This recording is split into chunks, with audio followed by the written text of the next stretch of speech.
Good afternoon. It's me. It's Tim. We're back in the little story house. It's Tuesday. I've been on back-to-back meetings since 8:30 this morning, so I'm almost hoarse.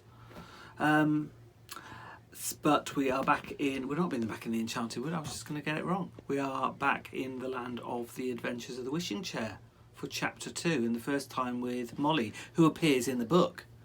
This book is all about Molly and Peter, and it's got the correct spelling of your name. So I'm here with Molly. We had the exciting first chapter yesterday when they how they came upon the wishing chair in an old antique shop, and now the start of their adventures. So this first chapter is, or this second chapter is called The Giant's Castle, and the first of their adventures. So, anybody we got to give a shout out to? Any of your friends? No? Okay, in which case let's crack on then. And there you are, there's your book there for The Giant's Castle. Each day, Molly and Peter ran down to their playroom in the garden and looked at their wishing chair to see if it had grown wings again. But each time they were disappointed it hadn't. "It may grow them in the night," said Peter, "but we can't possibly keep coming here in the dark to see. We must just be patient." Sometimes the children sat in the chair and wished themselves away, but nothing happened at all. It was really very disappointing. And then one day, the chair grew its wings again. It was a Saturday afternoon too, which was very jolly as the children were not at school. They ran down to the playroom and opened the door, and the very first thing they saw was that the chair had grown wings. They couldn't help seeing this, because the chair was flapping its wings about as if it was going to fly off. "Quick, quick!" shouted Peter, dragging Molly to the chair. "Jump in, it's going to fly!" They were just in time. The chair rose up in the air, flapping its wings strongly, and made for the door. Out it went and rose high into the air at once. The children clung on tightly in the greatest delight. "Where do you suppose it's going?" asked Peter. "Goodness knows," said Molly. "Let it take us wherever it wants to. It'll be exciting anyhow. If it goes back to that funny shop, we can easily jump off and run away when it goes in at the door." But the chair didn't go to the old shop.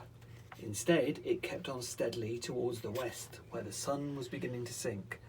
By and by, a high mountain rose up below, and the children looked down at it in astonishment. On the top was an enormous castle. "Where's this, I wonder?" said Peter. "Oh, I say, Molly, the chair's going down to the castle." Down it went, flapping its rose-red wings.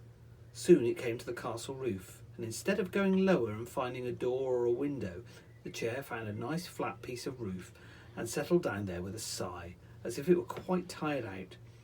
"Come on, Molly, let's explore," said Peter excitedly. He jumped off the chair and ran to a flight of enormous steps that led down to the inside of the castle. He peeked down. No one was about.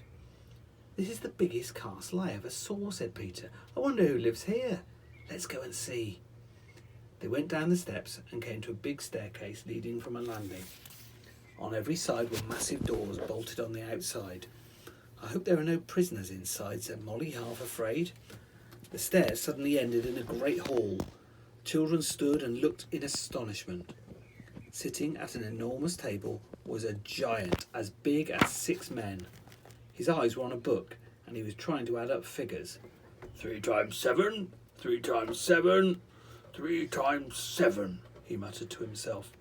"I never can remember. Where's that miserable little pixie? If he doesn't know, I'll turn him into a black beetle." The giant lifted up his head and shouted so loudly that both children put their hands over their ears. "Chinky! Chinky!" A pixie, not quite so big as the children, came running out of what looked like a scullery. He held an enormous boot in one hand and a very small boot brush in the other. "Stop cleaning my boots and listen to me," ordered the giant. "I can't do my sums again. I'm adding up all I spent last week, and it won't come right. What are 3 times 7? 3 times 7, said the pixie with a frightened look on his little pointed face. "That's what I said," thundered the bad-tempered giant. "I know they are the same as 7 times 3, said the pixie. "Well, I don't know what 7 times 3 are either," roared the giant. "You tell me. What's the good of having a servant who doesn't know his tables? Quick! What are 3 times 7? I don't know, stammered the poor pixie. Then I'll lock you up into the top room of the castle till you do know, cried the giant in a rage.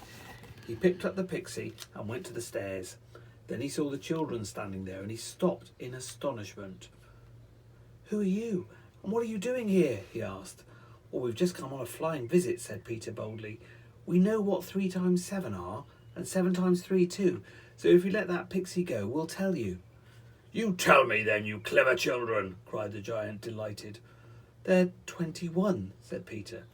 The giant, still holding the pixie tightly in his hand, went across to the table and added up some figures. Yes, 21, he said. Now, why didn't I think of that? Good. Let the pixie go, begged Molly. Oh, no, said the giant with a wicked grin. He shall be shut up in the top room of my castle. Sorry, it's hard to voice. And you shall be my servants instead, and help me to add up my sums. Come along with me whilst I shut up Chinky. He pushed the 2 angry children in front of him and made them go all the way to the top of the stairs until they came to the topmost door. The giant unbolted it and pushed the weeping pixie inside. Then he bolted it again and locked it. Quick, whispered Peter to Molly. Let's race up these steps to the roof and get onto our magic chair. So whilst the giant was locking the door, the 2 of them shot up the steps to the roof. The giant didn't try to stop them. He stood and roared with laughter. Well, I don't know how you expect to escape that way, he said. You'll have to come down the steps again, and I shall be waiting here to catch you. Then what a spanking you'll get. The children climbed out onto the flat piece of castle roof. There was their chair, standing just where they'd left it, its red wings gleaming in the sun. They threw themselves into it, and Peter cried, Go to the room where that little pixie Chinky is. The chair rose into the air, flew over the castle roof, and then down to a big window. It was open, and the chair squeezed itself inside. Chinky the pixie was there, sitting on the floor, weeping. When he saw the chair coming in with the 2 children sitting in it, he was so astonished that he couldn't even get up off the floor.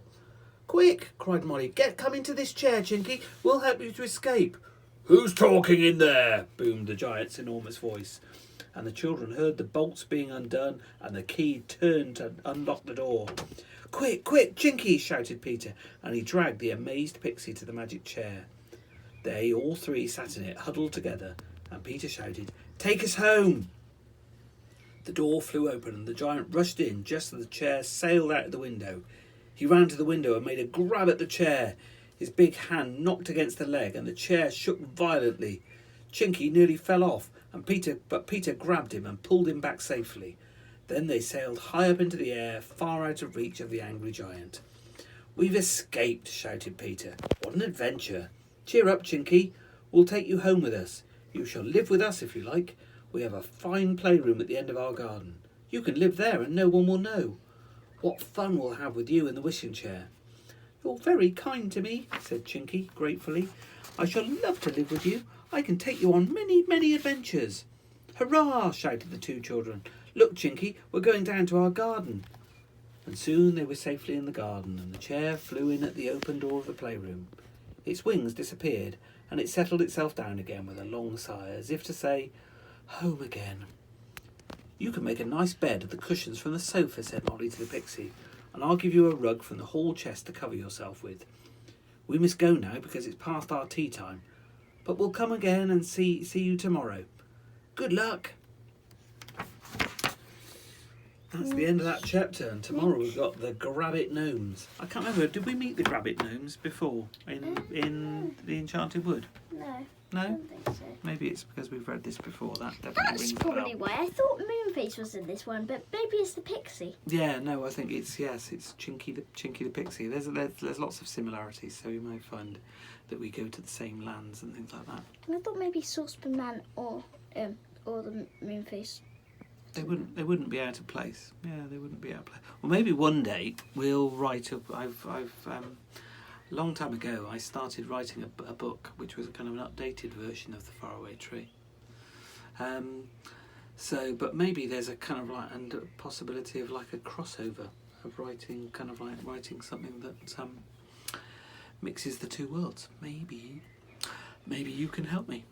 Right, okay, I think our lunch is ready, isn't it? So let's run in and have some lunch. So we'll say TTFN. We'll be back tomorrow for third chapter called The Grabbit Gnomes. But in the meantime, have a lovely Tuesday and see you tomorrow. TTFN. Bye.